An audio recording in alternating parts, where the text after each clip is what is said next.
మన దేశంలో ఇప్పటి వరకు చాలా స్కామ్స్ అనేవి జరిగాయి. కానీ ఆ స్కామ్స్ అన్నిట్లో అతిపెద్ద స్కామ్ ఏంటో తెలుసా? 1992 హర్షద్ మెహతా స్కామ్. మనలో చాలా మందికి ఈ హర్షద్ మెహతా ఎవరో అనేది తెలుసు. ఈవెన్ ఇప్పటి వరకు ఇతని గురించి చాలా వీడియోస్ చూసే ఉంటారు. ఇతను ఒక పెద్ద స్కామే చేశారు అని. అది అబద్ధం. ఈ స్కామ్ వెనక హర్షద్ మెహతా ఒక్కడే కాదు, చాలా పెద్ద పెద్ద banking officials, business mans, politicians, ఆఖరికి మన దేశ ప్రధాని అయిన పివి నరసింహారావు గారు కూడా ఇన్వాల్వ్ అయ్యి ఉన్నారు. ఈ స్కామ్ డబ్బుల రూపంలో ఎంత పెద్దదంటే ఇప్పటి వాల్యుయేషన్ లో 25,000 కోట్ల స్కామ్ అని చెప్పొచ్చు. కానీ ఈ స్కామ్ ఎలా మొదలైంది, ఎలా ఎండ్ అయింది? హర్షద్ మెహతా సక్సెస్ అని చూసినప్పుడు ఎంత ఆనందపడ్డాడో, అతను పైనుంచి కిందకి పడేటప్పుడు కూడా దానికి మించి బాధపడ్డాడు. ఈ వీడియోలో నేను ఈ స్కామ్ ఒక్కదాని గురించే కాదు, అసలు ఈ స్కామ్ అనేది ఎక్కడ స్టార్ట్ అవ్వి ఎక్కడ ఎండ్ అయిందో క్లియర్ గా మీ అందరికీ అర్థమయ్యేలా సింపుల్ గా చెప్తాను. ఈ వీడియోని అయితే మీరు ఎక్కడ స్కిప్ చేయకుండా చూడండి. వీడియోని ఫర్దర్ గా కంటిన్యూ చేసే ముందు మన వీడియో కానీ నచ్చినట్లయితే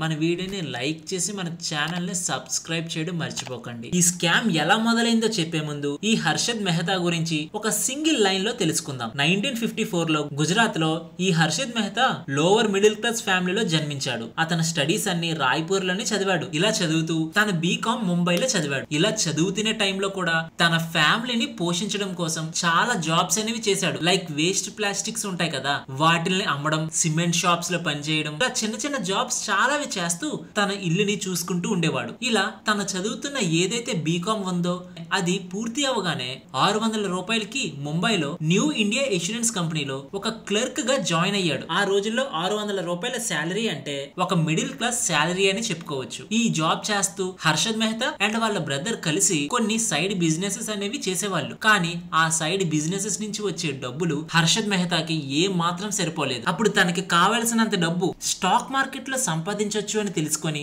స్టాక్ మార్కెట్ లో ట్రేడింగ్ స్టార్ట్ చేశాడు. అప్పటి వరకు కొంత డబ్బు ఏదైతే దాచుకున్నాడో దానిని మొదటి రోజే మార్కెట్ లో పెట్టడానికి ట్రై చేస్తే మొదటి రోజే 2,000 రూపాయలు నష్టం వచ్చింది. ఆ రోజు హర్షద్ మెహతా ఆ 2,000 రూపాయలు పోయాయని బాధపడలేదు, మంచి ఎక్స్పీరియన్స్ వచ్చింది అని అనుకున్నాడు. ఇలా మార్కెట్ లో అప్స్ అండ్ డౌన్స్ చూస్తూ స్టాక్ మార్కెట్ లో ట్రేడింగ్ చేస్తూ ఉండేవాడు. ఇలా చేస్తున్న సమయంలో కొంతమంది స్టాక్ మార్కెట్ కు వచ్చి తక్కువ ధరలోనే కొన్ని స్టాక్స్ కొని కొన్ని రోజులకే తక్కువలో కొన్న స్టాక్స్ ని ఎక్కువకి అమ్మేవాళ్ళు. ఇలా ప్రతిసారి జరుగుతున్న క్రమంలో ఈ హర్షద్ మెహతా ఎలా ఎక్కువ ధరకి అమ్ముతున్నారు అని తెలుసుకున్నారు. హర్షద్ మెహతాకి తెలిసింది ఏంటంటే వాళ్ళు ఇన్సైడ్ ట్రేడింగ్ చేస్తున్నారు అని తెలుసుకున్నాడు. ఇప్పుడైతే ఈ ఇన్సైడ్ ట్రేడింగ్ అనేది బ్యాన్, చట్టం ప్రకారం అది నేరం. కానీ అప్పట్లో నేరమేమి కాదు. ఈ ఇన్సైడ్ ట్రేడింగ్ అంటే ఏంటి? ఒక చిన్న ఎగ్జాంపుల్ తో చెప్తాను. ఈ ఎగ్జాంపుల్ లో నేను హెచ్డిఎఫ్సి బ్యాంక్ ని తీసుకుంటున్నా. సపోజ్ ఏ కంపెనీలో అయినా ఏదైనా జరుగుతుంది అంటే ముందుగా తెలిసేది ఎవరికి? ఆ కంపెనీలో ఉన్న హయ్యర్ అఫీషియల్స్ కే కదా. సో ఈ ఎగ్జాంపుల్ లో హెచ్డిఎఫ్సి బ్యాంక్ కి 100 కోట్ల లోన్ తీసుకోవడానికి ఎవరో ఒక పెద్ద బిజినెస్ మ్యాన్ ఒక 2-3 రోజుల్లో వస్తున్నారు అని ఆ బ్యాంక్ లో ఉన్న హయ్యర్ అఫీషియల్స్ కి తెలిసిందనుకోండి, వెంటనే వాళ్ళు షేర్స్ కొనుక్కొని లాభపడొచ్చు. మనలాంటి ప్రజలకి ఆ న్యూస్ అనేది తెలియదు కాబట్టి ఆ న్యూస్ బయటికి ఎప్పుడు వస్తుందో అప్పుడు మాత్రమే ఆ కంపెనీకి పాజిటివ్ అప్డేట్ వచ్చిందని అనుకుంటాం. సో ఇదే ఇన్సైడ్ ట్రేడింగ్. మనందరికీ ఎలాగో తెలుసు, ఏదైనా కంపెనీ మంచి బిజినెస్ చేస్తుంది అంటే ఆ కంపెనీ యొక్క స్టాక్ అనేది పెరుగుతుంది. సో అందుకే బయట ప్రజలకి ఈ అప్డేట్ తెలియక ముందే పెద్ద పెద్ద అఫీషియల్స్ ఇన్సైడ్ ట్రేడింగ్ ద్వారా డబ్బుని ఎక్కువగా సంపాదించే వాళ్ళు. ఈ లూప్ హోల్ ని తెలుసుకున్న ఈ హర్షద్ మెహతా చాలా పెద్ద పెద్ద కంపెనీస్ లో వాళ్ళలాగే ఇన్సైడ్ ట్రేడింగ్ తెలుసుకుందామని చాలా ట్రై చేశాడు. ఫైనల్ గా చాలా కంపెనీస్ నుంచి చాలా మంది దగ్గర ఈ ఇన్సైడ్ ఇన్ఫర్మేషన్ ని గ్యాదర్ చేసి స్టాక్స్ ని ముందుగానే కొని లాభాలని సంపాదించేవాడు. ఇలా వచ్చిన లాభాలతో తనకు కావాల్సినవన్నీ కొనుక్కుంటూ ఒక పెద్ద ఇల్లుని కొనుక్కున్నాడు. కానీ అన్ని రోజులు ఒకలాగే ఉండవు. 1982 మార్చ్ 18 తన లైఫ్ నే చేంజ్ చేసింది. స్టాక్ మార్కెట్ లో వచ్చిన పానిక్ సెల్లింగ్.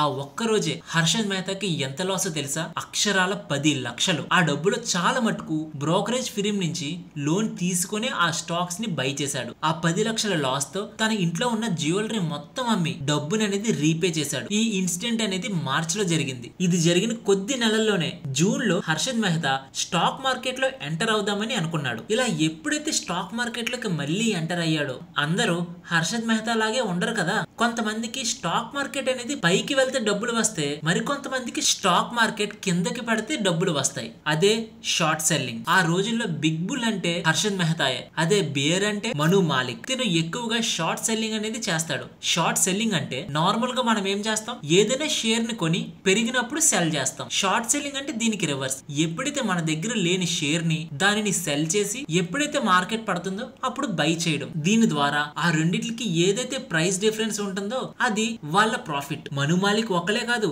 తనతో పాటు మరొక ఇద్దరు ఇంట్రెస్టింగ్ పీపుల్స్ ఉన్నారు. అందులో ఒకరు స్టాక్ మార్కెట్ నుంచి 20,000 కోట్లు సంపాదించిన రాకేష్ జుంజన్వాలా, మరొకరు మన ఇండియాలోనే అతిపెద్ద రీటైల్ కిరాణా స్టోర్ అయిన డీమార్ట్ అధినేత రాధాకృష్ణ దమాని. ఇప్పుడైతే వీళ్ళు ఏదో ఇన్వెస్టర్స్ గాను పెద్ద బిజినెస్ మ్యాన్స్ గా ఉన్నారు గానీ ఈ హర్షద్ మెహతా స్కామ్ టైమ్ లో కూడా వీళ్ళు స్టాక్ మార్కెట్ లో ఉన్నారు. సో ఇప్పుడు కమింగ్ టు పాయింట్, ఎప్పుడైతే హర్షద్ మెహతా జూన్ లో స్టాక్ మార్కెట్ లోకి రీ ఎంటర్ అవుదాం అనుకున్నారో అదే టైంలో మన దేశానికి ఫైనాన్స్ మినిస్టర్ అయిన విపి సింగ్ గారు ఎవరైతే ఉన్నారో ఒక చిన్న అనౌన్స్మెంట్ చేశారు. ఆ స్టేట్మెంట్ ద్వారా మన దేశంలో ఉన్న బిజినెసెస్ కి చాలా ఇంపాక్ట్ అవ్వింది. ఇలా ఇంపాక్ట్ అవ్వడంతో స్టాక్ మార్కెట్ వెంటనే పడిపోయింది. ఆ టైంలో ఈ మను మాలిక్, రాకేష్ జుంజన్వాలా, రాధాకృష్ణ దమాని ఎవరైతే ఉన్నారో వాళ్ళందరూ మార్కెట్ లో బేర్ కాబట్టి, అదే షార్ట్ సెల్లర్స్ కాబట్టి మార్కెట్ పడడంతో వాళ్ళందరూ చాలా ప్రాఫిట్స్ కి వచ్చారు. కానీ హర్షద్ మెహతా మాత్రం అక్షరాల 1,50,00,000 లాస్ కి వెళ్ళాడు. ఇది తెలుసుకున్న ఈ బేర్ గ్రూప్ హర్షద్ మెహతా గురించి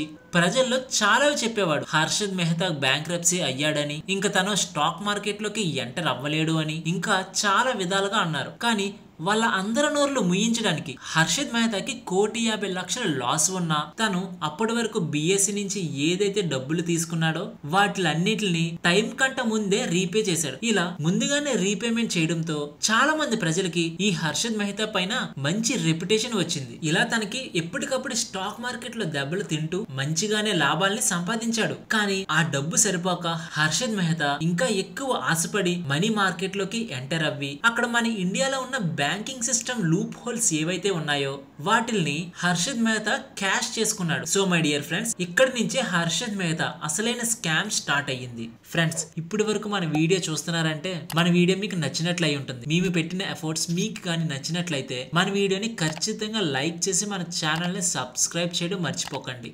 ఆర్బీఐ రూల్ ప్రకారం మన దేశంలో ఉన్న ప్రతి బ్యాంక్ కి మినిమం అమౌంట్ క్రైటీరియా అనేది ఉండేది. ఆ అమౌంట్ లో certain amount of government bonds ని హోల్డ్ చేయాల్సి ఉంటుంది మన దేశంలో ఉన్న అన్ని బ్యాంక్స్, లేదంటే పెనాల్టీ పడుతుంది. స్ట్రాంగ్ బ్యాంక్స్ ఏవైతే ఉంటాయో అవి ఖచ్చితంగా మెయింటైన్ చేయగలవు. కానీ కొన్ని చిన్న బ్యాంక్స్ ఏవైతే ఉంటాయో అవి అంత అమౌంట్ ని ఎటువంటి బిజినెస్ చేయకుండా బ్యాంక్ లో దాయాలి అంటే చాలా కష్టం.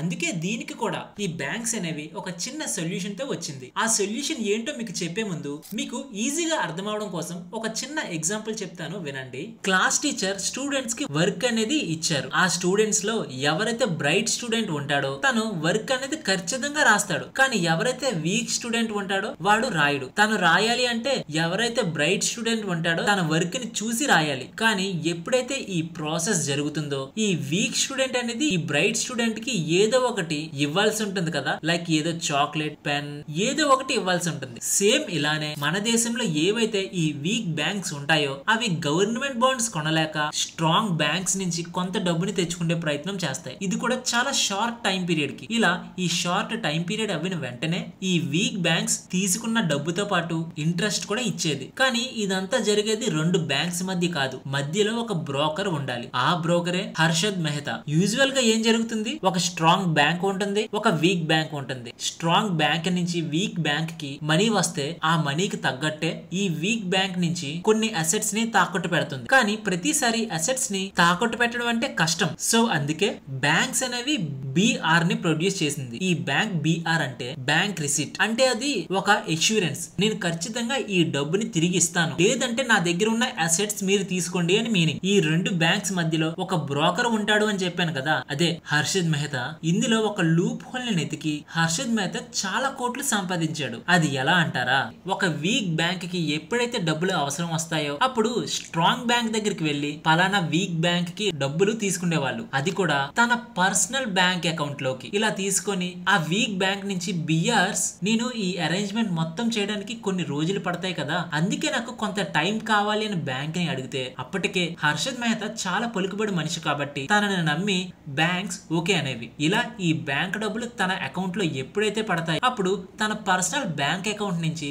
స్టాక్ మార్కెట్ లోకి ఆ డబ్బుల్ని పంపేవాడు. తన దగ్గర ఉన్న కొద్ది రోజుల టైంలోనే మార్కెట్ లోకి డబ్బులు పెట్టి ప్రాఫిట్స్ ని తీసుకొని యథావిధిగా ఆ వీక్ బ్యాంక్ లోకి డబ్బులు ఇచ్చి బిఆర్స్ ని స్ట్రాంగ్ బ్యాంక్ కి ఇచ్చేవాడు. ఇలానే ప్రతి బ్యాంక్ కి చేస్తూ కోట్లలో డబ్బులు సంపాదించాడు. కానీ స్టాక్ మార్కెట్ అంటే మార్కెట్ లో ఉన్న అన్ని షేర్స్ లో తను ఏమీ ఇన్వెస్ట్ చేసేవాడు కాదు. కేవలం కొన్ని సెలెక్టెడ్ షేర్స్ లో మాత్రమే. అసలు స్టాక్ మార్కెట్ లో తన ఒక్కడే డబ్బులు పెడితే స్టాక్స్ ఎలా పెరిగాయి అని మీరు అనుకోవచ్చు. మీకు ఒక ఎగ్జాంపుల్ తో చెప్తాను. సపోజ్ ఒక మంచి ఏరియాలో బిజినెస్ చేయడానికి ఒక మంచి స్థలం ఉంది. ఆ స్థలం కొనడానికి మీతో పాటు మరొకరు కూడా ఇంట్రెస్టెడ్ గా ఉన్నారు. సో ఇప్పుడు ఆ స్థలం కొనడానికి ఇద్దరు ఉన్నారు కాబట్టి ఆ స్థలం యొక్క ఓనర్ ఏమనుకుంటాడు, ఎలాగో నా స్థలాన్ని కొనడానికి ఎక్కువ మంది ఆసక్తి చూపిస్తున్నారు కదా, ఎవరు ఎక్కువ ధరకు కొంటారో వాళ్ళకే నా స్థలాన్ని అమ్ముతాను అని అనుకుంటాడు కదా. సేమ్ అలానే ప్రతిసారి తన దగ్గర ఉన్న డబ్బుతో స్టాక్స్ ని కొంత ఎక్కువ ప్రైస్ కి కొని మార్కెట్ ని పైకి తీసుకు వెళ్తూనే ఉండేవాడు. ఇలా బ్యాంక్స్ నుంచి డబ్బుల్ని మ్యానిపులేట్ చేస్తూ స్టాక్ మార్కెట్ లో పెడుతూ మళ్ళీ ఇంట్రెస్ట్ తో రిటర్న్ చేసేవాడు. కానీ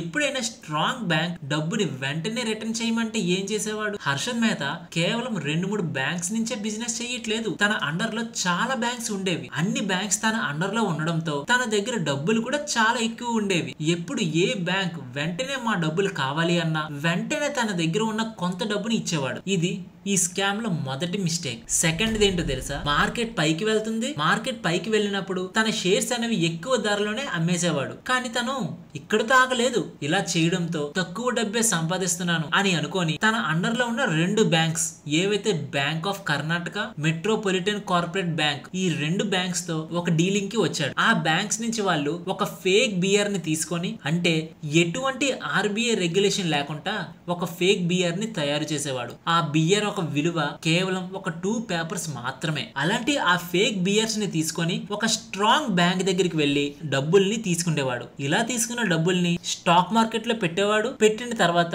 ప్రాఫిట్స్ ని బుక్ చేసుకొని మళ్ళీ బ్యాంక్స్ కి అసలుతో పాటు ఇంట్రెస్ట్ ని కూడా తిరిగి ఇచ్చేవాడు. ఇలా తను ఏం చేసినా ప్రతిసారి మార్కెట్ పైకి వెళ్ళడం, తన ప్రాఫిట్స్ ని బుక్ చేసుకోవడం, మళ్ళీ బ్యాంక్స్ కి ఇచ్చేయడం. ఇలా ఈ బిజినెస్ అనేది కొన్ని వేల కోట్లలో జరిగేది. కేవలం ఈ హర్షద్ మెహతా వల్లే మన దేశం యొక్క సెన్సెక్స్ ఎంత పెరిగిందో తెలుసా? 3 రెట్లు. తన పోర్ట్ఫోలియో 10 రెట్లకు పెరిగి 2000 కోట్లు సంపాదించాడు. అది కూడా 1991 లో. ఇదే కాదు, తన స్టాక్స్ ని ఎంత మ్యానిపులేట్ చేశాడో తెలుసా? మనం ఇల్లు కట్టడానికి ఏదైతే ఏసీసీ సిమెంట్ ఉంటుందో ఆ స్టాక్ అనేది అప్పట్లో 200 రూపాయలు మాత్రమే ఉండేది. ఆ 200 నుంచి తన దగ్గర ఉన్న డబ్బులతో 9000కు తీసుకువెళ్ళాడు. ఈ ఒక్కటే కాదు, Reliance, Apollo tyre, BPL, Tata steel, Sterlite copper, ఇలా తన ఫేవరెట్ స్టాక్స్ ని చాలా ఎక్కువ ధరకు తీసుకువెళ్లి ఫైనల్ గా అమ్మేసేవాడు. ఈ విధంగా తనకి చాలా మంచి లాభాలు రావడంతో ముంబైలో హర్షద్ మెహతా చాలా లగ్జరీ లైఫ్ ని అనుభవించేవాడు. ఇలా వస్తున్న డబ్బులతో 50,000 స్క్వేర్ ఫీట్ ఏరియాలో ఒక ఇల్లుని తీసుకున్నాడు. ఆ ఇంట్లో గోల్ఫ్ కోర్ట్, స్విమ్మింగ్ పూల్, కావలసిన ప్రతిదీ ఉండేది. ఇంకా చాలా ఫారెన్ కార్స్ తో పాటు తనకి కావలసిన ప్రతి సౌకర్యాలు ఆ ఇంట్లో ఉండేవి.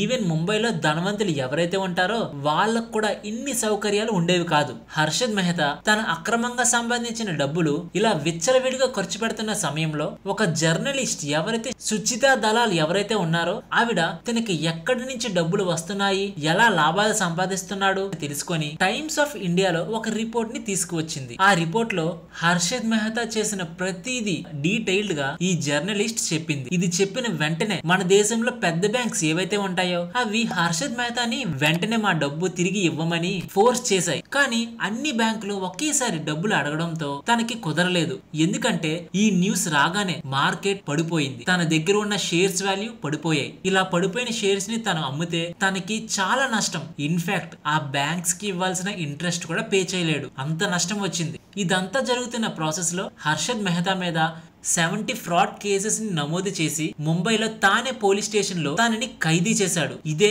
హర్షద్ మెహతా ఫాల్. అండ్ ఈ హర్షద్ మెహతా ఒక్కడే కాదు, ఈ ఫ్రాడ్ లో ఇన్వాల్వ్ అయిన విజయ బ్యాంక్స్ చైర్మన్ టాప్ ఫ్లోర్ నుంచి కిందకి దూకేశారు. ఇంకా ఎస్బీఐ లో చాలా మంది అఫీషియల్స్ కి జాబ్స్ కూడా పోయాయి. ఇన్ఫాక్ట్ యూకో బ్యాంక్ చైర్మన్ కూడా. ఈ కేసు అంతా నడుస్తున్న సమయంలో హర్షద్ మెహతా లాయర్ ఏమన్నాడో తెలుసా? చెప్పడం ఎందుకు, మీరే వినండి. Not the Harshad Mehta scam, It is a PV Narasimha Rao scam. విన్నారు కదా, ఈ స్కామ్ వెనక ప్రైమ్ మినిస్టర్ కూడా ఉన్నాడు అని చెప్పారు కదా. చూసారా ఫ్రెండ్స్, ఈ స్కామ్ లో ఇన్వాల్వ్ అయ్యింది హర్షద్ మెహతా ఒక్కడే కాదు, చాలా మంది అఫీషియల్స్ తో పాటు పొలిటీషియన్స్ కూడా. ఫైనల్ గా ఈ కేసు మొత్తం నడుస్తున్న సమయంలో హర్షద్ మెహతాకి ఉన్న స్ట్రెస్ కి తనకి హార్ట్ అటాక్ వచ్చి చనిపోయాడు. ఫ్రెండ్స్ చూసారా, డబ్బుని ఏ విధంగా సంపాదించినా ఎంత ఉన్నా ఆఖరికి హెల్త్ ప్రాబ్లమ్ తో చనిపోయాడు. ఓకే మార్కెట్ పడింది, హర్షద్ మెహతాకి పెద్ద లాసే వచ్చింది అని చెప్పాను కదా.